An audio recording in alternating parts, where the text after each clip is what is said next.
এই যাত্রায় এই দেশের মানুষ ন্যায় হিসেবে প্রত্যেক দাঁড়িপাল্লাকে পড়তে হবে এবং প্রত্যেক ইসলামী দল একত্রিত হবে তৌহিদের অনুশাসনে, আল্লাহ কোরআন সুন্নাহর অনুশাসনে, আল্লাহকে ভালোবেসে প্রত্যেক মানুষ ইসলামের দিকে ফিরে আসবে।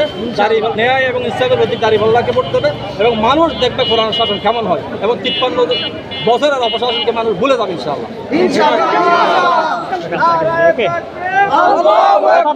পুরো বাংলাদেশ মসজিদে দিবে।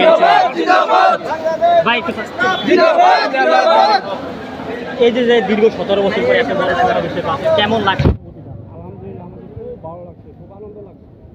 আচ্ছা, আসলে যদি দেখলাম যে বর্তমান আইন শৃঙ্খলা পরিস্থিতি একেবারে ভেঙে যদি জামায়াত আসে আসলে ক্ষমতায়, আসলে কি ধরনের আইন শৃঙ্খলা বাস্তবায়ন হবে? আইন বাস্তবায়ন একটু বিস্তারিত করে বলেন।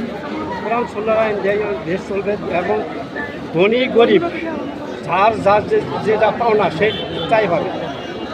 আসলে এখন তো ডিজিটাল যুগ 2025 সালে, এটাকে এই সময় সম্ভব? আসলে এই সময় সম্ভব হবে ইনশাআল্লাহ। স্বৈরাচার পতন হয়ে গেছে সময়, কেউ কইছে আওয়ামী লীগ পতন হয়ে গেছে।